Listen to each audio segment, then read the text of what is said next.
ओम जयंती मंगला काली भद्रकाली कपालिनी दुर्गा क्षमा शिवा धात्री स्वाहा स्वधा नमोस्तुते।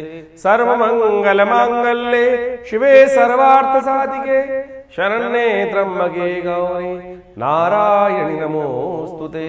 नमस्कार, स्वागत है आपका आचार्य वाणी में। मैं आचार्य डॉक्टर विक्रमादित्य आपके साथ हूँ। आज का विषय हमारा है कर्क राशि वालों के लिए। 16 तारीख का दिन बुधवार का दिन है, तृतीया तिथि है और वो तिथि आ चुकी है जिसके बारे में बता रहे थे। यह आपके लिए बृहस्पति से दृष्ट होकर चंद्रमा आपके पंचम बुद्धि वाले भाव में विराजमान हो गए हैं। बहुत सुंदर योग बना रहे हैं, लाभ के योग बना रहे हैं, आगे बढ़ने के योग देते दिखाई दे रहे हैं। और ऐसे में कष्टों को दूर करने के लिए सबसे अच्छा ये रहेगा कि आप गणेश जी का पूजन करें। गणेश जी को इस दिन विशेष तौर पर थोड़ा सिंदूर अर्पित करने का प्रयास करें।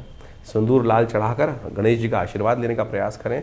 यह मंगल के नेगेटिव प्रभाव को दूर करने का एक और अकाट्य उपाय है। सर्वार्थ सिद्धि योग बनेगा इस दिन, ध्यान रखिएगा, लेकिन दोपहर के बाद, दोपहर तक भद्रा है, नए कार्यों में हाथ डालने से बचना चाहिए। 17 तारीख की हम बात करें, बृहस्पतिवार का अवसर चतुर्थी तिथि उदया तिथि के रूप में विद्यमान हो रही है और ग्रह नक्षत्र के दृष्टिकोण से ग्रहों का ग्राफ आपके लिए बहुत मामलों में सपोर्ट करने के लिए बैठा है।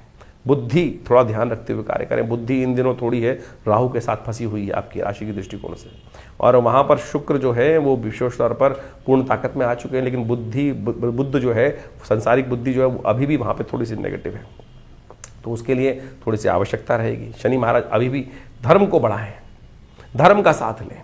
राहु के साथ जो 4 चतुर्ग्रही योग बना हुआ है वो अभी ठीक नहीं चल रहा है, उसको ठीक करने की ज़रूरत है लगातार, और वो इसका रास्ता करना बड़ा आसान है। केवल धर्म की तरफ जाओ, धर्म की से दूर मत भागो। ध्यान रखना, धर्म से दूर भागोगे ना तो बस जो सरलता है, जो किसी को दान पुण्य, धर्म क्या है? दान पुण्य करना, सरलता रखना, किसी के दुख में अपने दुख को जोड़ना। किसी को दुख को देखकर, परेशानी को देखकर मुख कहीं और बदल लिया तो बस अधर्म हो गया। अरे सपोर्ट नहीं कर सकते, पैसे नहीं दे सकते, कुछ और नहीं कर सकते, भाव तो रख सकते हो। 2 मीठे बोल तो बोल सकते हैं, आपके दुख के साथ में आपके दुख में हूं। बस इतना भाव करना भी तो ये समर्पण भाव है। तो ध्यान रखो कि धर्म क्या है, अधर्म क्या है। किसी का चोट लग रही है और आप हंस रहे हो तो ये बात, ये अधर्म है, सबसे बड़ा अधर्म है। तो ध्यान रखो, ये सब चीज़ सरलता से अपनाने का प्रयास करो तो अच्छा रहेगा। इस चीज़ को समझते हुए कार्य करो, यही है सरलता और जो हठधर्मिता होती है। तो इसको समझते हुए कार्य कर लो, सबसे अच्छा रहेगा आपके लिए राशि के दृष्टिकोण से। हींग लगे ना फिटकी, रंग चोखा होगा। 18 तारीख शुक्रवार का अवसर, पंचम तिथि विद्यमान है और इस दिन ग्रह नक्षत्रों के दृष्टिकोण थोड़ा समय भारी है। स्वास्थ्य के मामले में ध्यान रखना, अननेसेसरी खर्चे थोड़े होते दिखाई दे रहे हैं। शत्रु पक्ष थोड़ा आप पे हावी, अपना प्रभाव डालता दिखाई दे रहा है। आवश्यकता है आपको इस समय पर उन पर कंट्रोल करने की। थोड़ी दिक्कत आएगी, थोड़े से आप पे शत्रु पक्ष नेगेटिव हो सकते हैं और मंगल का खेल नेगेटिव चल ही रहा है इन दिनों आपके साथ, तो आपको थोड़ा उपाय करने की ज़रूरत है। थोड़ा उपाय के तौर पर आपके लिए श्रेष्ठ ये रहेगा कि आपकी राशि के दृष्टिकोण से आप थोड़ा उपाय करने का प्रयास करें। एक काम करें, महामृत्युंजय मंत्र, सबसे बढ़िया चीज़ है महामृत्युंजय मंत्र का। प्रथम सुख निरोगी काया। और थोड़ा मौसम परिवर्तन की तरफ जा रहा है तो थोड़े में क्या हो सकता है, हल्की सी जो कमजोरी करोगे, चीज़ रहोगे, इम्यूनिटी कहीं वीक होगी तो स्वास्थ्य भारी पड़ सकता है। महामृत्युंजय मंत्र का जप करो, शिव का दूध से अभिषेक करो, यह आपके लिए कल्याणकारी है। दूध का दान करना भी आपके लिए अच्छा रहेगा। 19 तारीख शनिवार का अवसर, षष्ठी तिथि विद्यमान है, रवि योग बन रहा है करीब 10:20 के बाद। तो ऐसे में ध्यान रखें, तो नए कार्य आरंभ करने हो तो 10-20 मिनट के बाद उसका लाभ ले सकते हैं। शनिवार है और शनि महाराज चल रहे हैं भाग्य में इन दिनों आपके। शनि महाराज राहु के साथ भाग्य में बैठे हुए हैं तो आपको थोड़ा उपाय करना पड़ेगा।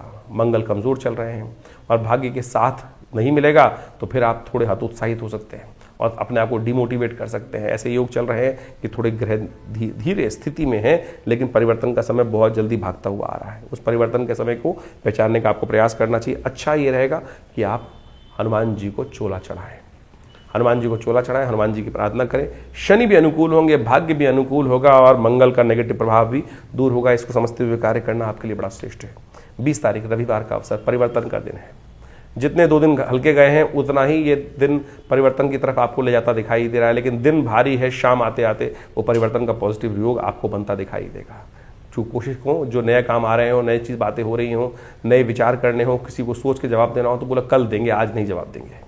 कल देखिए, रात जो आने वाली है ना, ये कुछ नई उम्मीद लेकर आ रही है, नया चीज़ दिखाई दे सकती है, इसलिए समय की आवश्यकता है। बहुत जल्दी मत कीजिएगा किसी भी कार्य को करने के लिए। कई बार दिन ऐसा होता है कि हमको थोड़ा सा टाल देना चाहिए चीज़। इस वक्त समय ऐसा है, थोड़ा टाल के काम करने का प्रयास करें तो अच्छा रहेगा। परिवर्तन का योग बनेगा। रविवार का दिन है और सूर्य आपकी कीर्ति को देने वाले हैं। इस दिन सूर्य का थोड़ा दर्शन करें, सूर्य के लिए गायत्री का जप करें और हो सके तो हमारे विवेकानंद योगाश्रम में इस दिन यज्ञ में सम्मिलित होने के लिए रास्ता बनाएं। आप हमारे फेसबुक पे लाइव जाकर उस यज्ञ में सम्मिलित हो सकते हैं पूरे वर्ल्ड में, और हमारे चैनल पर लाइव हम उस यज्ञ को दिखाते हैं, कराते हैं। आप सब लोग उस यज्ञ में जुड़े और साथ साथ हमारे साथ बैठना चाहें तो भी आ सकते हैं, और इसका कोई चार्जेस नहीं लिया जाता। इस यज्ञ में जो बैठना चाहते हैं, आश्रम में आकर भंडारे में भगवती का दर्शन करना चाहते हैं, कोई चार्जेस नहीं है। हाँ, आप किसी प्रतिनिधित्व को बैठाना चाहते हैं, किसी पंडित जी को अपने नाम से कराना चाहते हैं, तो उसके लिए कुछ व्यवस्था जरूर होती है। उसके लिए हमारे चैनल पर आप जुड़कर फ़ोन कर उन समस्त व्यवस्थाओं को जान सकते हैं। वैशाख का महीना अभी चल रहा है, और इस वैशाख के महीने का शास्त्र में अद्भुत महत्व कहा गया है। इस महीने को जिस प्रकार से कार्तिक का महात्म शास्त्र में बताया गया है, उसी प्रकार से इस महीने का भी माधव का महीना माना जाता है। भगवान विष्णु की सुंदर उपासना करने का वैसे ये सब सुंदर अवसर कहा जाता है। कहा जाता है कि इस महीने में जितना दान पुण्य इत्यादि किया जाए, स्नान किया जाए, वैशाख के स्नान का भी बड़ा अद्भुत महत्व शास्त्र में वर्णित है। तो इसके अनुसार से शास्त्र में कहा जाता है कि समस्त तीर्थों का जल गंगा के समान हो जाता है, और ऐसे में तीर्थ जलों में स्नान कर तीर्थों में स्नान इत्यादि कर पुण्य कर्म करना, पितरों के निमित्त तर्पण इत्यादि करने से समस्त प्रकार के अनिष्ट दूर हो जाते हैं। शास्त्रों में इसी प्रकार की कथा भी वर्णित आती है कि जिसके अंदर अनेक लोगों ने अपने जीवन के कष्टों को दूर करने के लिए, कहा जाता है कि एक समय में एक व्यक्ति रहता था, जीवन में कई प्रकार के कष्ट थे उसके जीवन में, और उसने जब जानना चाहा कि कारण क्या है, तो मालूम चला कि पितृ प्रसन्न नहीं है, कहीं ना कहीं पितरों का के प्रति जो दायित्व है वो निर्वाह नहीं कर रहा है। तो इस महीने में उसने पूरा जो शास्त्र विधि के अनुसार से भगवान की उपासना कर और तर्पण इत्यादि, यज्ञ इत्यादि, गायत्री का करके सुंदर कार्य किया, उससे पितृ भी निवृत्त हुए, जीवन के कष्ट भी दूर होने के योग बनते हैं। हमारे भी जीवन में कई बार इसी प्रकार के कष्ट चलते रहते हैं, तो हमें इन समस्त योगायोग को लाभ लेते हुए कार्य करने का प्रयास करना चाहिए। और वैशाख का महीना तो खासतौर पर भगवान विष्णु को प्रसन्न करने का अद्भुत महीना, जैसा हमने शास्त्र में जो बातें उसको बताई आपको, इन्हीं में परशुराम जयंती, कूर्म जयंती और भगवान बुद्ध की जयंती, अनेक प्रकार की जयंतियों का भी सुंदर समावेश इस मास में किया जाता है। और कहा जाता है कि इस मास में भगवान विष्णु का ओम माधवाय नमः इस मंत्र का जितना जप करेंगे और पीले वस्त्रों का दान करेंगे, गुड़ इत्यादि का दान करेंगे, उस सब से जीवन के कष्ट दूर होने के योग बन जाते हैं। इस महीने में एक बात ध्यान रखनी चाहिए, कहा जाता है कि नए तेल का इस्तेमाल नहीं करना चाहिए। नए तेल का इस्तेमाल जो अभी क्योंकि सरसों इत्यादि बहुत सारी फसलें आती हैं, और उस तेल का इस्तेमाल शास्त्र विधि के अनुसार से कहा जाता है कि नए तेल का इस्तेमाल वैशाख के महीने में नहीं करना चाहिए, और भूमि पे शयन करना चाहिए, और जितना हो सके एक दिन एक समय में भोजन आहार लेते हुए अपने पितरों के तर्पण इत्यादि कष्ट जीवन से निवृत्त करने के लिए भगवान विष्णु के ओम नमो नारायणाय इति मंत्र जप करते हुए कार्य करने का प्रयास करना चाहिए। इन दिनों ग्रहों का योगायोग भी बड़ा विचित्र बना हुआ है। चतुर्ग्रही योग लगातार चल रहा है। सूर्य परिवर्तित हो जाएंगे मास के मध्यकाल में, उसके बाद फिर चतुर्ग्रही योग, पहले 5 ग्रही योग चल रहा है, फिर चतुर्ग्रही योग बनकर चलेगा। ये चतुर्ग्रही योग बड़ा प्रलंकार योग माना जाता है। इसके कारण से देखा जाता है कि कई बार प्रकृति में अप्रत्यक्ष घटनाएं घटती हैं, रोष बढ़ जाता है, और इस वक्त शनि के साथ राहु और बुध और शुक्र की युति जिस प्रकार से चल रही है, नीति कुनीति के मार्ग लगातार चल रहे हैं, और आप देख ही रहे हैं कि पूरे विश्व में कहीं ना कहीं हर कोने में, चाहे भारत हो चाहे विदेश में, कहीं ना कहीं उठापटक के योग लगातार चल रहे हैं। और ऐसे में ये स्थितियाँ थोड़ी कहीं विकट हो जाए, कोई जरूर ऐसा योग बन रहा है कि विकटता की तरफ स्थिति जा सकती है, तो ऐसे में विशेष तौर पर ध्यान रखते हुए कार्य करना चाहिए। इन दिनों लगातार काफ़ी वर्षों से आप देखें ये स्थिति चल रही है। कारण क्या है? कारण है उसका एक और, यदि इस्लाम के अनुसार से देखा जाए, ज्योतिष हर चीज़ को कालगणना के अनुसार से देखती है। हाजरी संवत के अनुसार से 14वीं सदी चल रही है, और 14वीं सदी जो वर्णन किया जाता है कि वो एक धर्म एक पंथ के लिए बहुत ज़्यादा हानिकारक है, और कहा जाता है कि जितना इस वक्त आघात लगातार कुरीतियों पर हो रहा है, शायद उससे पहले कभी नहीं हुआ। इससे ज़्यादा यदि आप लगातार देखें कि एक पंथ की, विशेष धर्म की जो कुरीतियां हैं उसके ऊपर लगातार आघात चल रहा है, और इसी कारण से वहाँ पर पूरे विश्व में लगातार जो स्थिति बनी हुई है, अशांति की स्थिति, ये भी एक कारण है। और साथ साथ हमारे यहाँ काल गणना के अनुसार से बीसी कही जाती है। ये दौरान रुद्र की बीसी चल रही है और 20-20 वर्षों की गणनाएं की जाती है, और साथ साथ हजरी संवत का अंतिम काल चल रहा है। तो ये कहीं ना कहीं विश्व को अशांति की तरफ ले जाता हुआ माहौल बनता दिखाई दे रहा है। ऐसे में विशेष तौर पर हमको ध्यान रखना चाहिए। और इस वर्ष 2082 का जो हम काल गणना आपको कुछ दिन बताई, संवत 2082 जो आरंभ हुआ, बहुत सारे लोगों को इस बारे में भ्रांति हो जाती है कि साल 2082 नहीं है साहब, संवत 2082 की बात कर रहे हैं, विक्रम संवत 2082 जो भारतीय काल गणना का वर्ष है, जो सिद्धार्थी नाम से संवत आरंभ हुआ है, उसका राजा सूर्य है। और सूर्य जब राजा बन जाते हैं, मंत्री भी राजा पद सूर्य के पास है, तो कहा जाता है कि गर्मी का विकराल पर्व, अग्निकांडों का विशेष योग पूरे वर्ष बनता रहेगा। तो देखिए, जब से ये वर्ष आरंभ हुआ है, जगह जगह अग्नि की घटनाएं लगातार बढ़ती चली जा रही हैं। तो ऐसे में हमको थोड़ा सा ध्यान रखते हुए कार्य करने का प्रयास करना चाहिए। योगायोग जिस प्रकार के बन रहे हैं वो कहीं ना कहीं नेगेटिव तरफ, अशुभता की तरफ ले जाते दिखाई दे रहे हैं। प्राकृतिक आपदाओं का, ये चतुर्ग्रही योग है, प्राकृतिक आपदाओं का योग भी बोला जाता है। और जब से ये योग बना है, देखें भारत के, विश्व के कितने कितने भागों में भूकंप, प्राकृतिक आपदाएं, बाढ़ इत्यादि के, तूफान इत्यादि के योग लगातार बनते दिखाई दे रहे हैं। और सबसे बड़ा जो ये कुचक्र का योग जो है, ये कहीं ना कहीं विश्व में अशांति की तरफ ग्रह योग बनाता दिखाई दे रहा है। तो ऐसे में आप अपने भाग्य को सुदृढ़ करने के लिए जो आपको ग्रह गणना हमने बताई, उसके अनुसार चलने का प्रयास करेंगे तो बहुत अच्छा रहेगा। ग्रह गणना विशेष तौर पर समस्त कष्टों को निवारण करने की तरफ जाती है। देखिए, काल, समय, जीवन जो है वो हमेशा परिवर्तन की तरफ जाता है। ऐसा कोई समय हो ही नहीं सकता कि जिसमें चीजें परिवर्तित ना हो, लेकिन परिवर्तन हमारे लिए शुभ हो जाए, उसके लिए हमको कर्म करने की आवश्यकता है। जो हम कर्म करते हैं उससे हमारा भाग्य बनता है, और जो भाग्य हमें बनाने के लिए यदि कर्म अच्छा हो सकता है, समय खराब हो सकता है। ऐसे में जो अच्छे समय हैं उनको हमें ठीक करने के लिए विशेष तौर पर कई कार्यों को शुभ करने का प्रयास करना चाहिए। जो हमारे जीवन में भाग्य बनकर आया है, दुर्भाग्य बनकर आया है, वो हमारे कर्म से ही बना है। दुष्कर्म यदि अभी भी होंगे तो वो दुर्भाग्य को और बढ़ाने का प्रयास करेगा, और यदि शुभ कर्म होंगे तो आप मान के चले वो दुष्कर्मों को काटकर सौभाग्य का कहीं ना कहीं उदय करने के योग बना सकता है। तो इसलिए शास्त्र में जो कथाएं हैं वो हमको इस बात से अवगत कराती है कि हमको अपने जीवन में शुभ लगातार करने का प्रयास करना चाहिए, और लोगों को शुभ करने की तरफ प्रेरित भी करना चाहिए। यज्ञ इत्यादि, धर्म इत्यादि कार्य की तरफ कई बार क्या होता है, एक बात समझे कि अगर हमने किसी व्यक्ति को गलत कार्य की तरफ प्रेरित कर दिया तो ये समझे उसके द्वारा कोई गलत कार्य किया गया, उसका कहीं ना कहीं उसका प्रभाव हम पर भी होगा। इसको प्रैक्टिकल समझ सकते हैं। अगर आपने कोई षड्यंत्र रचा है और वो षड्यंत्र जब पकड़ा गया, वो व्यक्ति उस षड्यंत्र में आप भी इन्वॉल्व थे, तो सरकार आपको भी पकड़ेगी। तो ऐसे ही समझे, कर्म का, भाग्य का लेखा जोखा जो है उस परमात्मा तत्व से तो कभी छूट नहीं सकता। संसार में तो बहुत सारी चीजें छुप जाती हैं, लेकिन उस परमात्मा के प्रति, प्रकृति के प्रति तो किया गया कर्म कभी छुपता नहीं है।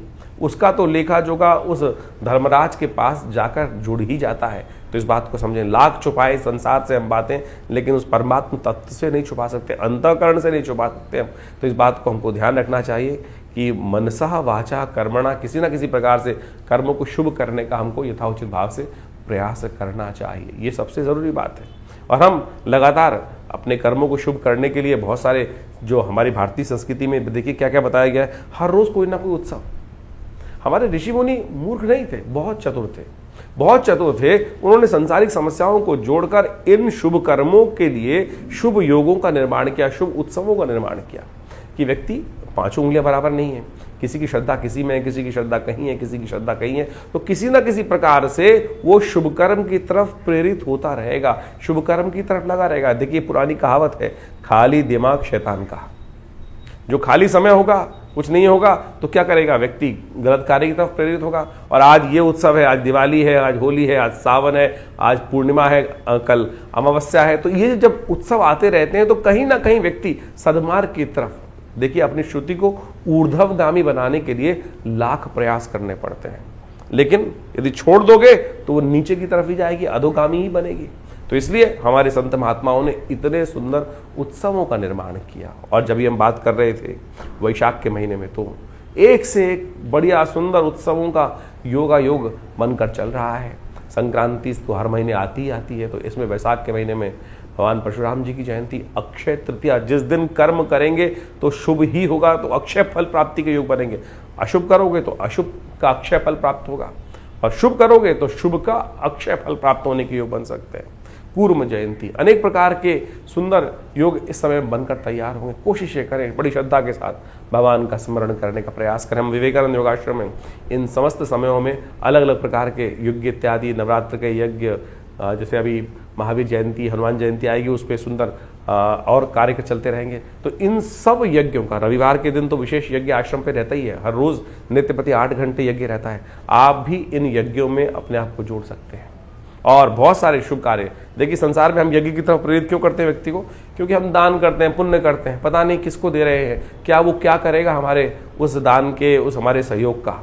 तो इसलिए कोशिश ये करें हम भगवान के प्रति उस अन्न का समर्पण भगवान को ही करते हैं। द्रव्य यज्ञ जो है जिसके अंदर आहुति दी, अन्न इत्यादि की, चावल इत्यादि की, घी इत्यादि की, वो भगवान को ही समर्पित कर दी, तो वो अग्नि के माध्यम से उस देवता तक पहुंच जाती है। तो क्या होगा? सबसे शुभ कर्म। तो तेरा तुझको अर्पण क्या लागे मेरा। तो इस भाव को हमको ध्यान रखते हुए कार्य करने का प्रयास करना चाहिए। समय समय पर जो उत्सव रहते हैं उन सब के बारे में हम आपको अवगत कराते ही रहते हैं। तो आप भी जुड़िए संस्थान से, और हर रविवार को जो यज्ञ सामूहिक तौर पर यज्ञ होता है, वैसे तो नित्यपति यज्ञ होता है, रविवार वाले यज्ञ में सब लोग आकर उस यज्ञ में बैठ सकते हैं। सुबह 8 बजे से लेकर करीब करीब 11 बजे तक ये कार्यक्रम रहता है।